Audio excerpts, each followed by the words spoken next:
Hey YouTubers, well it's Monday morning and I was wanting to do a little update from this weekend. We did a little riding and it got really hot and we kind of gave it up. And the kids didn't want to come back outside and wash their four-wheelers off, so yeah, a little dirty. So got about 24-25 hours on these, and I just tightened up my chain a little bit. It had gotten a little loose. Well, modification seems to be holding, although, you know, the chain loosened up and I couldn't tell you if it had just stretched more or if something bent or if my bolt slipped. I did have to move the auto adjuster to, you know, tighten the chain a little bit, so I don't know. Axle's still not perfectly straight, but but other than that, they're running fine this weekend.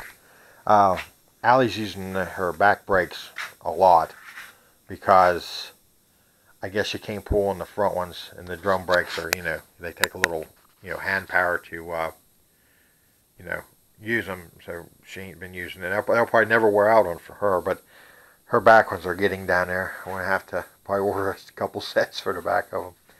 And that's after 24-25 hours of, you know, running. So that's not a lot for brake pads, but they're only like $5 or $6 for the brake pads. So I don't know. Just get what you paid for them. Now, if you notice, little buddy's over there. His started grinding the last time we was coming back. He said, because we rode around the development a couple times. And he said, something's wrong with my brakes. Well, the one pad had no, it didn't have anything left on it. I will make a video about how to put these together if anyone's interested in it. Let me know. It's hard getting the guides out of there.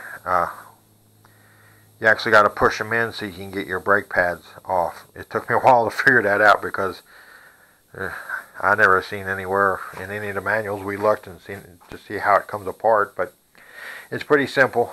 The outside one just falls out. You know, we had to have two bungee straps holding this up, but not overly complicated braking system. But we got two sets of brake pads coming, and little man should be happy. No damage really to his rotor, even though they went down to bare metal. I knew they was wearing out, so I'd ordered a couple sets because we usually go through maybe a set and into a second one every year. And this is, you know, the date on the camera I think says August 17th, or it should. You can look on the bottom of the video, but that's the only problem we're having with that, except they just seem to keep getting dirty for some reason. And using gas, a lot of gas. Actually, this 90, which the 90cc says it has 5.4 horsepower for a 90. The Subaru over there says 169 cc's for 6.5 horsepower. I'm not sure because they give the 150s in Newton meters or all weird stuff. So I don't know how much horsepower they have. Not a lot. I mean, they'll move you around. You can have some fun riding and stuff, but not a hill climber.